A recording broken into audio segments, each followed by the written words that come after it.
Good afternoon. That sounded like kind of a meager, very polite. Yeah, that's more like it. You know, I was in the ladies' room and I was asking, how's your energy? How's your energy? Because, you know, being the third speaker later in the afternoon, standing between you and wine hour, that's a really dicey place to be. So I was just like, okay, how are we doing? How are we doing? What an inspiring day so far, huh? I have to tell you, Dr. Dorothy and Kathleen, tough acts to follow, really. And then, you know, of course, I'm the barrier between the wine tasting. Tough, too. So this is like pressure moment. But, you know, what I love about today is the intimacy and the energy in this room. The fact that the conversation has been about what's here and about what's here. It's the heart set and the mindset. Dr. Dorothy really zeroed in on the heart set. Kathleen really zeroed in on the mindset. And what better way to lead into a discussion on stepping into your power than that, because stepping into your power is where these two worlds, these two ideas, these two concepts collide, work together, integrate the heart and the mind. So whether you are talking about heart or whether you are talking about mind, this is all about grabbing hold of who you are, what you want, and letting go of that which doesn't serve you. Letting go of that which does not serve you. And it's funny, Joy, wherever she is, as she was introducing me a second ago, I was holding my breath, as I always do, because 9 times out of 10, when I get introduced, I'm getting feedback. I love feedback, by the way, just not that kind of feedback. Okay, I think I'll just stand here for now. So 9 times out of 10, when I am introduced, my name gets butchered. I'm going to make a quick adjustment.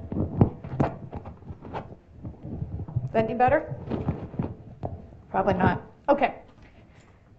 So yeah, so she said it beautifully. Tardanico, I am your resident Italian, by the way. I am not Irish. I am not Irish. All Italians, raise your hands. I knew Via Mare was good. So anyway, it was just this throwback. We talk about things that are like from our past that infuse our money mindsets and all kinds of things. Well, can I just tell you how much I hated my name growing up? I mean, I hated it as a kid, despised it as a journalist. But what really got me was when I realized that other people hated it too. So I am interviewing for my second corporate job. Tons of rounds of interviews. I'm in the final moment, sitting across the desk from the president of the unit. His name is Paul Hoffman, Dr. Paul Hoffman.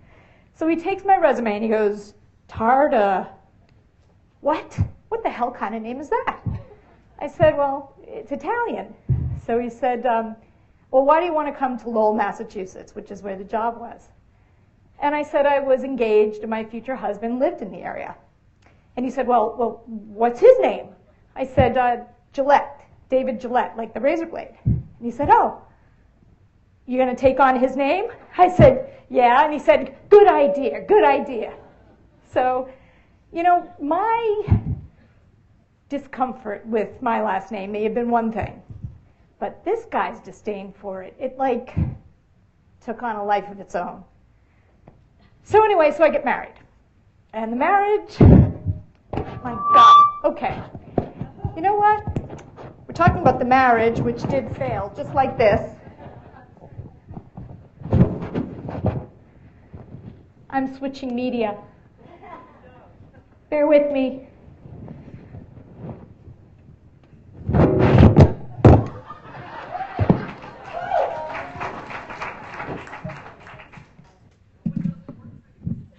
What's that? No, it doesn't work for you. I love that. I love that. My days in reporting work there. Okay, So anyway, it was perfect segue because the marriage fell apart just like that did. But the name, it was a gift. And so long after the marriage ends, I am clinging to Susan Gillette. I am clinging, fearful that the rest of the world is going to think what Paul Hoffman thought. And then something changed all that. My father died suddenly, and he left my mom, a wife, 4 girls, and a boy. And my sisters had all married and taken on their husbands' last names. And there weren't many Tardanicos left. Suddenly it hit me. I am Susan Tardanico. And I needed to be me. You know, it was one of those defining moments in life where I had to let go of the fear of what the Paul Hoffmans of the world would think and simply say, I am me, and I need to stand in that place. You know, it's amazing the power that we give to other people, isn't it? I mean, it's almost like we're addicted to the approval of others. Freedom comes when we can release all of that junk. Release it. So I'm wondering what it is that you might be failing to embrace about you. I'm wondering what kinds of things are making you feel a little less adequate because you're concerned about what other people might think. Here are some examples that might be relevant in this room. My business isn't doing quite as well as I'd like it to, so I am less than. I'm in transition without much of a plan, so I am less than. I am a divorced single mom, so I am less than. I have a bizarre ethnic last name, so I am less than. It's time for you to consider what it is that's making you feel less than and pull it into the whole you, the amazing you, the powerful you. Today I'd like to talk a little bit about stepping into your power. And stepping into your power applies not only to you as leaders of others, but leaders of your life. And in many cases, particularly when you're in moments of transition, and I know many of you are, those worlds come together in a very, very big way. So stepping into your power is sort of the prelude to this next becoming that Dr. Dorothy talked about. This next dream you're about to step into. You are in the process of blossoming into the next version of yourself. What better time to consider how to step into your power than right this very second? Remember that in order to lead other people effectively, you need to first lead yourself effectively. Leadership really begins on the inside. Living and leading from the inside out. So you can lead from a place of centeredness, of personal power. That doesn't mean power over others, but power that springs from the very core of who you are, your authenticity. So today I'm going to share with you 4 insights, 4 simple truths to help you step into your power and hopefully stay there. The first is to let go of limiting beliefs that keep you stuck in place. Dr. Dorothy and Kathleen talked about that. The second is to make choices that are aligned with who you are as a person. The third is to combine the power of your intuition and your intellect. And the fourth is to stand in your own inherent worth. Okay, so number 1, let go of limiting beliefs. So a few years ago, I left a big corporate career and I took a leap into a new dream to be a speaker, a writer, and to run my own business. Well, conventional wisdom says that if you're going to be an effective and successful speaker, you're going to write a book. And in fact, we can see our other speakers have tons of books to their name. So on a bright Tuesday morning, I sat down to write that book. And I wait. And I wait. No inspiration. This computer blank screen staring back at me. And I'm thinking, okay, bad day, shake it off, go on to the next day. Open it up. Nothing. Nothing. Days of nothing turned into weeks of nothing. I was completely, utterly stuck. Have you ever been stuck? Do you know how unbelievably frustrating it is to be stuck? I was totally stuck. And of course, I had leapt from like major league job into this. And so I had a lot riding on it. So this panic starts at my toes and just works its way up my body. I was in full panic mode. So what did I do? I went into full attack mode. I started researching everything under the sun that would break writer's block. I mean, I am talking old age, new age, medicinal, spiritual, Johnny Walker Black, anything that would work, anything. And I learned some really bizarre things. For example, does anybody know what psilocybin is? Psilocybin?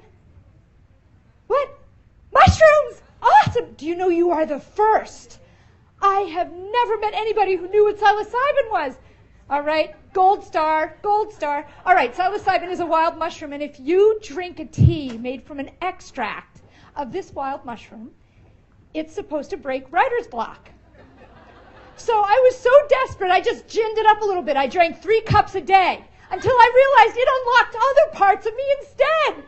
I mean, the article said it got things flowing, okay? It was just way too much.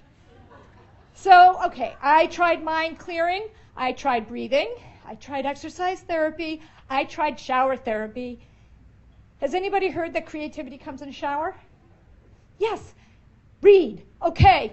Like 4 times a day, just trying to get the creativity going. Dishpan body. Bottom line, nothing worked. So I am this close to giving up. And I talked to a friend about it. She said, well, have you ever considered hypnosis? I said, no. And I thought to myself, am I really that desperate? Absolutely. So I went and saw a hypnotist named Mark Ashley. So I march into his room. I hoist myself up on that lazy boy recliner. I lay that baby out, and I get ready to go under. He's not ready to take me there. So he walks over to the recliner, pulls the thing up, says, I just want to ask you a few questions. I'm like, oh, are you kidding me? So he said, why are you here? I gave him the story. And he said, well, why do you think you have to write the book first? I said, look, this is just the way the industry works. Can we please get on with this? He said, well, do you think there are any successful speakers who haven't written a book? I said, maybe, but they just got lucky. Well, do you think there are any best-selling authors who are flops as speakers? Maybe. So then Mark Ashley asked me, if somebody called you tomorrow and asked you to speak, would you have anything meaningful to say? Yeah, I said. So Mark Ashley sat back, and he kind of looked at me real hard. And then he leaned forward, and he said, well, what's the harm in giving it a try?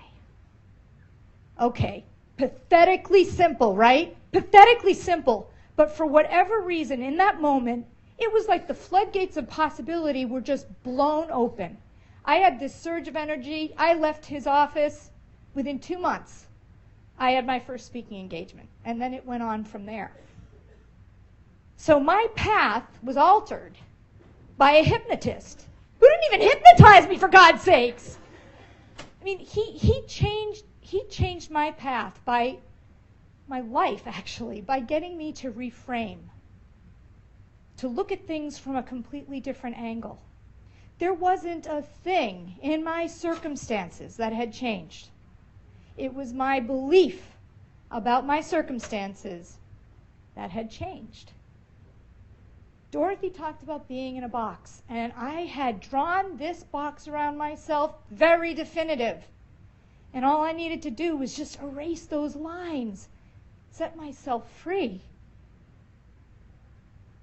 So I'm wondering what kinds of limiting beliefs you all have about what you need to do, what you need to have, what you need to be in order to get what you want. What's your mental model of career progression or business success? Could you be standing in your own way simply because you've drawn those lines around yourself, or maybe you've accepted lines that others have drawn for you? What are some examples of some of those limiting beliefs that might have you, where you are at right now in your lives, held back? I don't have enough money in the bank to start or grow that business. I'm too old to fill in the blank, try that career I love, move to the next level, take a complete chance. I'm too old. What else? I'm too young, man. I don't have enough education or experience to justify my wanting that. I have to pay my dues. How about I can't have the life I want and a career? I'll never make money doing what I love. What else? I don't have the confidence. These are all talk tracks, ladies, that can be incredibly sabotaging. They can stand smack dab between you and your power, you and your dreams. So, what do? How can you begin to reprogram yourself, challenge your limiting beliefs, and move through them? The first thing you can do is recognize that you actually may be your greatest barrier right now. You need to really think about your assumptions and your thought process, to really step back and almost come at it from a third-party perspective and say, really, why? Why do I have that particular mindset? Why am I making that particular assumption? Just allow yourself to consider that you may be, your mental paradigm, your belief system might be the greatest thing standing in your way. Second thing, be willing to consider that there are other ways to go about it. You know, limiting beliefs are not necessarily wrong, okay? They're limiting, but they're often laden with practicality. So in other words, I can't take that leap. I really don't have the financial wherewithal. Well, maybe actually you don't. But how you can go about getting that is where that workaround, where that other option comes in. So if you begin to open your mind to the fact that there are options out there for you, then you can begin to move through those limiting beliefs and find creative solutions that will move you down the path to that next dream that Dorothy talked about. Now, opening your mind to other options also means opening your mind to the possibility that wisdom and guidance will come to you from some unlikely places. I mean, mine came to me from a hypnotist. I have to tell you, I would never have been caught dead going to a hypnotist, and this guy was the one who really delivered the pivotal message for me. So once you open your minds up to those sources of wisdom, then who knows how far you could go and how fast it could happen. So all of this is sort of freeing your mind to say, you know what, it's possible. And it could come to me from anywhere. You know, it's funny, about a year ago, I wrote a story for Forbes on a woman named Shelley Lazarus. Anybody familiar with that name? Shelley Lazarus is the recently retired CEO and chairman of Ogilvy Worldwide. It's the world's largest advertising and brand firm. Shelley been there, she spent a career there, essentially. And as she was moving up in her career, she was told that if she ever wanted to be CEO, she would need to relocate overseas and run their international operations. Well, Shelley has a long-term marriage, 4 kids, her husband's a pediatrician, practice right near the office. I mean, they're like seriously dug in. And she wasn't willing to uproot all of that just because that was her career aspiration. So instead, she decided to go at it another way. She met with her boss and she negotiated to take on a handful of clients, global clients, full lines of business. So she said, I am going to run these full lines of international clients from New York. She traveled all the time. She was on conference calls day and night, but she didn't relocate. And in the end, she got the experience she needed, and she got the CEO job. Her way. Her way. Now, if Shelley had simply accepted the lines that people had drawn around her, what would have happened? She would have thrown in the towel because she would have said, okay, that's it. I can't go there, and that's what's required, so, oh well. Dream out the window. How many of us would accept those kinds of operating mindsets, the rules that people are forcing on us, as sacred truth? I certainly did. We all do. That's a great example of the tenacity, the creativity, the ingenuity that goes along with saying, I am not going to take no. I'm going to find another way. So the next time you find yourself saying that you need to have, do, or be something, someone, in order to get what you want, I want you to ask yourself, who said so? Who said so? So that's the first essential truth, is let go of those limiting beliefs that keep you stuck in place. The second truth is to make choices that are aligned with who you are as a person. That means understanding and honoring your authenticity. So from the time I was about this tall, I dreamed of being a TV news reporter. I mean, it was all I thought about. We used to have these neighborhood block parties growing up in Wellesley, Massachusetts. And instead of like playing hide and seek with the other kids, I would literally walk around the neighborhood with a tape recorder and this, asking people questions. I was grilling everybody like, Janie, why did you choose to hide right here? Speaking to the microphone. You know, everywhere I went, it was really obnoxious. But I had this dream, and it just wouldn't quit. So I went at it, high school to college, internships and stringer jobs, and then I got my big break. I got a job at the NBC affiliate in Boston, and I was living my dream. It was the most amazing thing. And then the biggest story of the decade hit. A local teacher, her name was Krista McAuliffe, was chosen to be the first teacher to go up into space. And I heard, are you familiar with the story? Well, then you know she was an amazing human being. Big smile. Remember that smile? Infectious smile. Bigger heart. The apple. Well, we were covering her for about 6 months before launch, doing all kinds of features and everything. Felt like we knew her. And then launch day comes. And so this is before computers and everything else. So we're all like in the newsroom, the whole news organization gathered around this massive, about this big screen. And we watched the Challenger take off. And less than 2 minutes after launch, it explodes. Disintegrates. Right there on the screen, right before our eyes.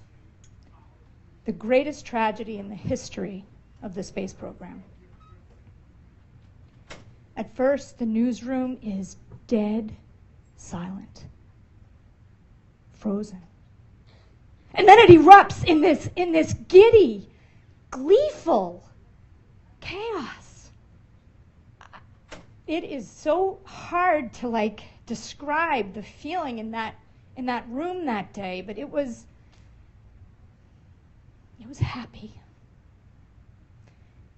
It was happy because you have to remember what had started out as a really big story in that moment became a colossal story. And it made careers of people like us. WBZ was the feeder station for that story, feeding the entire world. So this is the kind of stuff that made careers. The news director immediately starts doling out assignments. He said, okay, I want you to camp outside the school, get our students grieving. I want you track down her best friend, see if you can get an interview. Remember, we want raw emotion. And then he turned to me and he said, I want you to find the family. I want you to find her parents. I want you to find her husband. I want you to find her kids. I want you to find her family and get tears on tape. You got me? Tears on tape. And I will never forget this for as long as I live. He came up to me and he put his hands on my shoulders and he looked at me square in the eye. And he said, this story can make you. So, jump into the news van and off we go. And I feel this churning in my stomach and I'm thinking, nervous energy. So there we were, and you have to try to get a visual. Okay, we're like hiding in bushes with cameras sticking out. We're remember those old plastic milk crates? We like stacked those milk crates up outside the school. And we're hanging on the milk crates, sticking the cameras in the windows because, of course, the school was closed to the press. They had grief counselors in there helping the kids. But we had to get the tears. We had to get the tears and then beam it up by satellite, of course, so the rest of the world could see. We were the feeder. Deep inside, I felt like I had crossed a line. It was a line that I didn't even know existed for me until that moment. But this feeling of wrongdoing was so visceral. I gotta tell you, I felt like I was selling out. But I did it. I went at that story like crazy, like I always did. And I got the tears on tape. So I got back to Boston and I got a promotion. And then I quit. Walking away from something I loved very much, a dream, was one of the hardest things I have ever done. But that voice deep inside was so loud and so insistent, there was no denying it. Back then, I had no idea what core values were all about. Didn't even know the name. But I learned what it was like to be doing a job that was in conflict with them.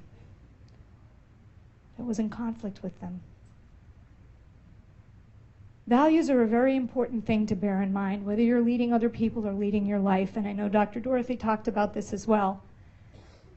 You know, your navigation system has certain rudders, things that direct you and help you understand who you are and who you're coming into being. And when you go ahead and you line your life up to pay off and be in harmony with these things, then you will be directed, you will be successful, and you will be phenomenally happy. I am, in fact, talking about your authenticity, and your core values is one element of your authenticity. Core values, your driving convictions, the thing that matters to you most. Your strengths, what it is you're really, really good at. And you know, as women, we find it so much easier to talk about what we're not good at than what we are good at. Values, strengths, passion, the thing that fills you up, and vision. Do you have a clear picture of the life you're trying to build? Because as a leader of families, of companies, of other people, or of your own life, if you don't have that clarity around what it is you're going for, then everything else is a treadmill. Then you're retrofitting everything to something that doesn't matter. You know, if you've got that itch, that nagging feeling that life is something that's happening to you versus something you're creating with intention, usually it's a sign that you're a little fuzzy around these four things. Most people are. Most people are, especially women, because they don't have the time to really do that internal excavation to get clear on those things. But I have to tell you, when you do, when you can actually say, here are my 5 core values and what that means to me. Here are my strengths and what that means to me and how I'm going to surround myself with people who complement those strengths. Here's what fills me up. And here's where I want to take it all. When you're clear on those things, and then you go ahead and orchestrate your life, orchestrate your company, orchestrate your career path to line up, you're cruising. And what better time than when you're in transition to go ahead and get that clarity, spend that time. There are tons of tools and resources out there. There are coaches out there who can help you. But I will say, having worked with a lot of women in this phase of their lives, it is truly mind-blowing what you can get done in one weekend of solitude, one weekend away, with you in your heart, in authentic conversation, just trying to get real, get clear, and get quiet, and answer some of those fundamental questions. For those who are unsure as to where you're taking things, going through that process will give you clarity like you never believed. You rule things out immediately. Other opportunities suddenly seem kind of interesting. So, number 2, simple truth. Make choices that are aligned with who you are as a person, inside first. The third fundamental truth that I'd like to share with you is the power of combining your intellect and your intuition in order to step into your power and stay there. So I left journalism and I entered the corporate world. And this one particular company, I worked my way up to be the first woman to report to a president and be on the executive leadership team. Shortly after I was promoted, we were all getting ready for this huge annual business review where the corporate mucky mucks were coming down. Never forget this first one. So imagine us in a conference room. There were like 8 of us sitting around a conference table, and we're planning for this meeting. So the boss, Dr. Paul Hoffman, remember him?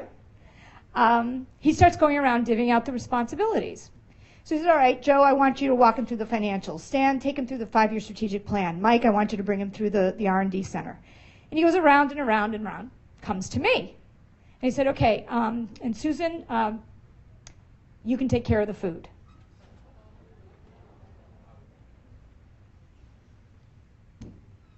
So I'm thinking, okay, he wants me to be the coffee lady? The coffee lady? I was mortified. I mean, devastated. And I had no idea what to do. So I just kind of froze. Because on one hand, of course, I wanted to be a good team player and I wanted to honor the boss's wishes. I'm newly promoted. I'm not going to rock the boat.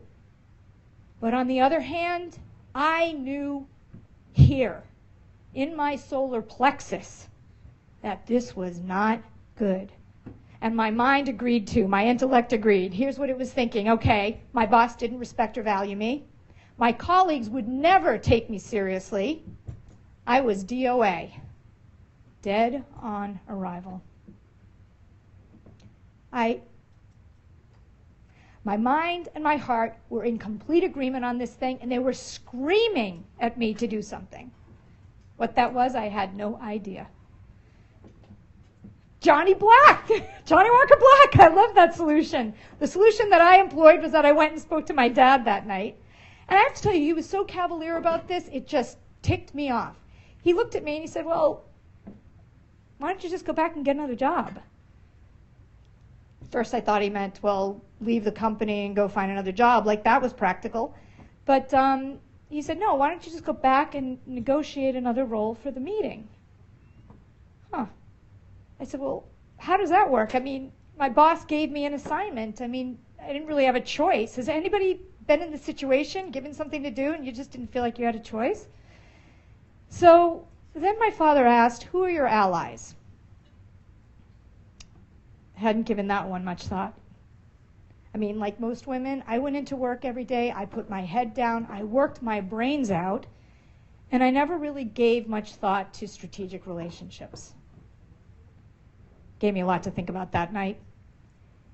So the next day I got into work and I sat down with Mike, who was the guy who was assigned to do the R&D facility tour. And Mike had been around forever. He'd done 1 million of these meetings. He was sunsetting in his career.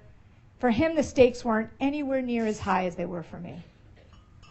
Thank goodness he was A, an ally, and B, he was empathetic, because he understood the predicament that I was in. So Mike agreed to swap roles with me. Fantastic. Now it was time to go talk to Dr. Hoffman. The good news was that Mike and I had swapped roles, and I was able to go to the boss with a solution, not a problem. We know that that's always the better way to go, right? But more importantly, I really had to help him understand my intuitive concern that by assigning me the coffee role, he was marginalizing me in front of my peers, sabotaging my future for success here. Well, he was completely and utterly shocked. He was completely flabbergasted. He said I was reading way too much into it, overreacting. Has anybody ever been told you're overreacting? You know, I was, you know, my blood was boiling. And in retrospect, I can't lay all the blame at his doorstep because back then, you know, women did that sort of thing.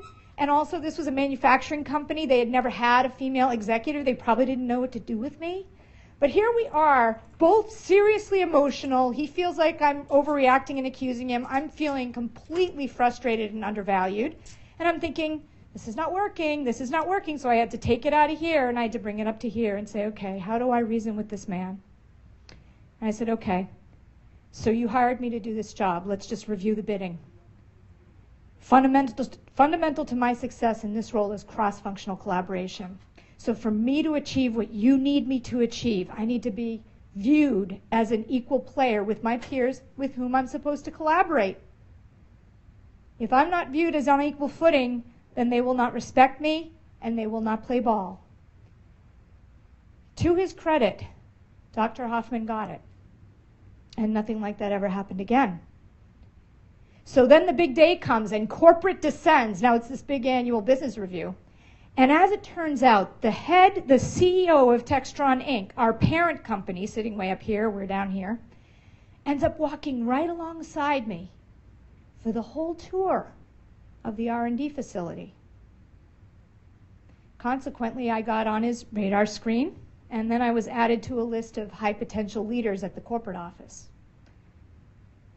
2 years later, I was recruited, and my career took off at that point. So this situation, the coffee lady situation, became a defining moment in my career. And it really underscored the importance of engaging both this, that knows well before this does when something is good, bad, or ugly, and then working in concert with this to be sure you're going about things in a logical and smart way.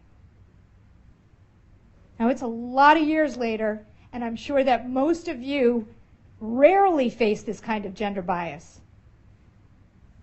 Oh boy, that's not good news. But things happen every single day, let's face it, that threaten to marginalize us, that threaten to minimize us. So when that happens, what can you do? First, you can listen to your gut. We heard women's intuition, very strong tool. When you get that message here, heed it. Listen to it. Recognize a defining moment when it hits you. That can be in the form of an opportunity. It can be in the form of a setback. It can be in the form of a startling realization about yourself, like I had when I had that tears on tape situation. I knew here, long before I knew here.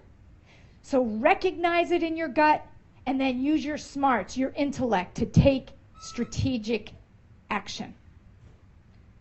The second thing that you can do is to cultivate allies and supporters. You know, we love to think we can go it alone. Self-sufficient, independent. Cultivate allies and supporters. Peers, mentors, advocates, people who can help us along the way. In this situation, what would I have done without Mike? What would I have done without my dad? Now, for those of you who are in transition or running your own businesses, you know, it's harder sometimes to find those folks because you're not part of a big machine surrounded by a lot of people who are kind of in the same environment that you are and maybe have succeeded a rung or two above where you are that you can tap fairly easily. But it's even more important. Now that I'm in my third career as a small business owner, I really have to work at those relationships. And so do you. Because you never know where a door is going to open. You never know when that advice is going to come to you or that person's going to come and wrap their arm around your shoulders and help you through a rough spot. Cultivate allies and supporters. The third thing that you can do is take control of your personal brand. So, so important for those of you who are in big organizations, medium-sized organizations, you're running your own organization, you're an individual out there making your way. Somebody said they were a freelancer. Your personal brand, if you're the freelancer, you're running your own company, that can make the difference between bread on your table or not. In this particular case, my brand was at risk, okay? I was at risk of being relegated to the coffee lady, which means an administrator of the group, a lower tier level of the executive team, and I would have been pinned. We all have seen it happen to very deserving, very bright people. You get boxed in. So taking control of that personal brand means really working at coming up with that creative solution. We talked about that in limiting beliefs. Figuring out new ways to get around it. In some cases, having to negotiate your way around it. And bringing your brand back to the place where it suits you, not somebody else. Make sense? Okay, so that's the third essential truth to stepping into your power. Leverage the power of your intellect and your intuition. Let it work together for you so that you can stay there in that power alley. That is you. Okay, so the fourth and final truth to help you step into your power. And that is to stand in your own inherent worth. So I got promoted from that situation, ended up going up to the corporate office, and I'm executive director of communications, and my boss, Mary, is located in Washington, D.C. So one day I get a call from her assistant, and she said, Mary would like you to come to D.C. for a meeting. I said, okay, when? She said, tomorrow. And I was like, oh, that's kind of weird. Why? She said, oh, nothing in particular. She just wants to talk with you. So I said, well, I can't do it tomorrow. I had a corporate plane lined up with a big meeting in Florida and lots of people coming. But I said I could come the next day or the day after that or Friday. She said, why don't you reroute the plane and come to D.C.? So what happens? The alarm bells are flying. I am thinking about every transgression for the next 36 hours. Everything I've done wrong. Was it the guy I butted heads with in IT? Have I gone over budget? What did I do? What did I do? And you know how that happens? It consumes every corner of your brain. I do not eat. I do not sleep. Nothing. Okay. So go to the meeting in Florida, reroute the plane coming back, stop in D.C., and I leave a plane full of people on the tarmac as I go in to town to meet with Mary. Okay. So I am so nervous that my lips are sticking to my teeth. Have you ever had dry mouth like that? Okay, my pits are sweating so profusely. I've got these black, dark, silk blouse, horrible, okay? And as I'm walking down Pennsylvania Ave, I'm thinking, okay, how am I going to tell my team that I've just been fired?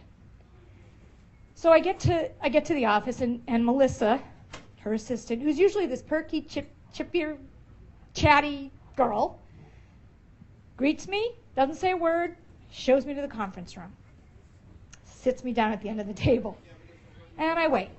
So then Mary comes in. She looks at me, she's real somber, and she goes, an announcement is about to be made. And she sits down, kitty corner, slides a piece of paper over to me. So I look down, and I read, the board of directors of Textron, Inc. has named Susan Tardanico an officer of the corporation and vice president. And I just sit there trying to comprehend that not only have I not been fired, but I've just been promoted to the highest level in this company and in my field. And then immediately the words come crashing in on my head, I'm not worthy. I'm not ready. And I am just looking at this piece of paper thinking, holy shit.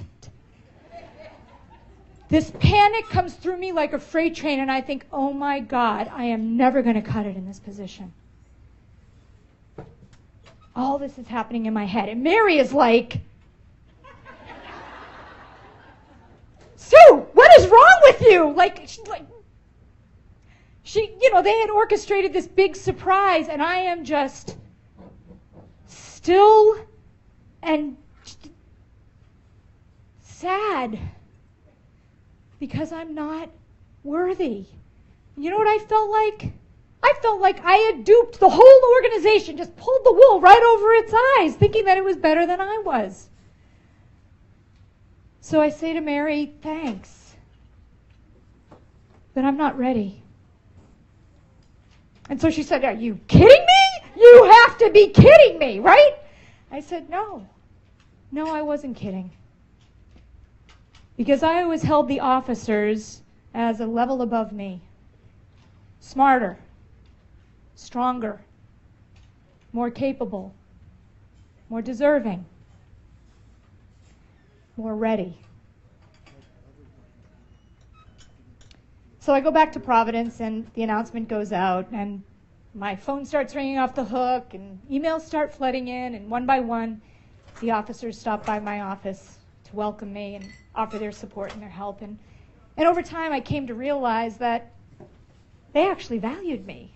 I mean, they actually thought I deserved a seat at their table. And it was a complete and utter shock. So about 2.5 years later, another woman gets made an officer. The morning the announcement goes out, I truck down to her office, I shut the door, I give her a big hug, I said, God, you're going to be great, welcome. And what does she say to me? Thanks, but I'm not ready. And now it was my turn to say, are you kidding me? You have got to be kidding me. If you had known this woman, she's so sharp, she's got it all going on, completely deserving. I couldn't even fathom that she felt that way. As women, we have a really hard time feeling worthy of our success. How many of us have ever heard those words flying through our heads, I don't deserve that promotion. I don't deserve that simple compliment. Have you ever heard those voices? Yeah. You do know that this is a well-researched, well-documented phenomenon. It's an affliction. It's called the imposter syndrome. Okay, show of hands, how many of you have ever heard of the imposter syndrome? Yeah. I mean, it is amazing how prevalent this is. And I actually have it written down, Wikipedia's definition. Okay.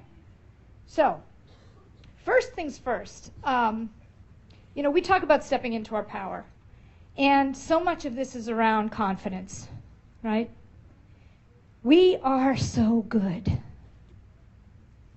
But this thing called confidence, it stands smack dab between us and our power. We simply don't believe that we're worthy. So, what is the imposter syndrome, according to Wikipedia? It's a psychological phenomenon in which people are unable to internalize their accomplishments. Despite external evidence of their competence, those with the syndrome remain convinced that they are frauds and they don't deserve the success they've achieved. They dismiss proof of their success, passing it off as, it's just luck, timing, or a result of deceiving others into thinking they're more intelligent and competent than they believe themselves to be.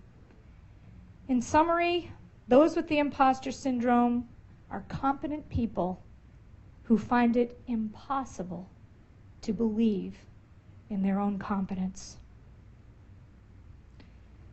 Ladies, please believe in your own competence. And I say this to you as I say it to myself. We are better than we think we are. And we are wholly deserving of every success in our best life.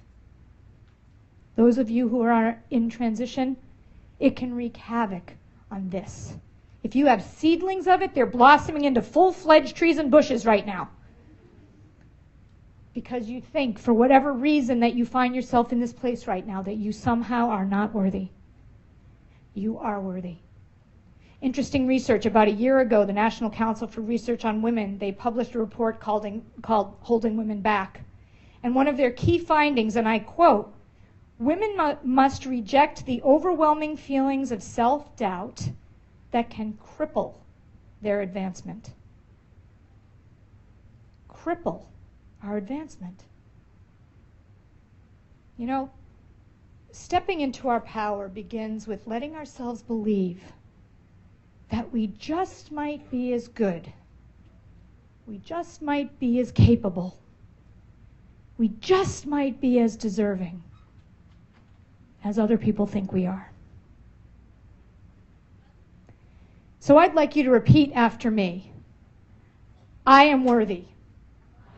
Oh, man, I am worthy. One more time. I am worthy. That's right. That's right. You are worthy.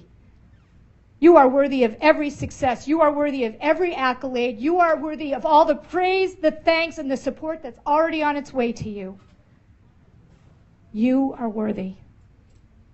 And when you get to that place where you truly embrace you, all that goodness, all that capability, all that worth, and you put it to work for you, you will step into your power and you will go places that you never conceived of going before. So there we have it. We have 4 simple truths to help you step into your power and stay there. First, let go of limiting beliefs, like those that I had when I felt like I had to write a book in order to be a legitimate speaker. 2, make choices that are aligned with who you are as a person. The lesson I learned with Tears on Tape. That's the piece about understanding and honoring your authenticity. 3, understand the power of your intuition and your intellect. Let them work together for you. The Coffee Lady.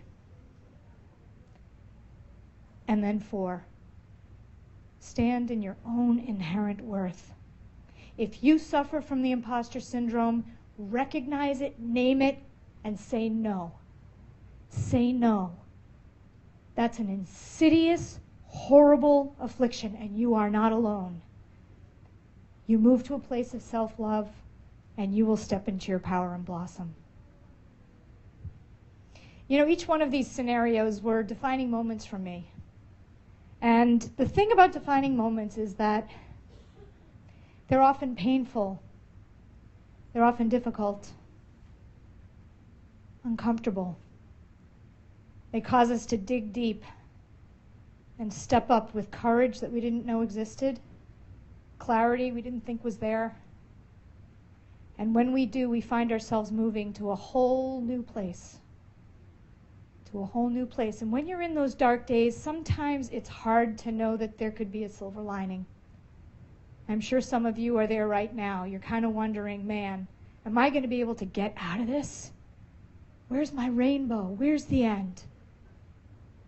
Please have faith that you will move through those moments, those defining moments. And if you stay open to the messages that they contain, the learnings that help you choose the new dream, move to the new level, develop a new mindset, whatever it might be, that's how you grow, that's how you learn, that's how you evolve, that's how you succeed, and in the end, that's where you find pure joy. Pure joy. Whether you are leading an organization, whether you are leading a small group of people, whether you are leading a family, whether you are leading your life, these are essential tenets for you to step in, claim your power, and move forward.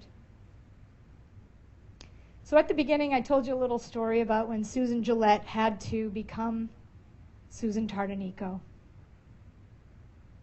Had to embrace those feelings and those aspects of myself that said, I am me, and I'm going to stand in that place. And that is what I wish for all of you, that you can step into your power, embrace everything about who you are, and move forward with greater clarity, conviction, and happiness. Thank you very much.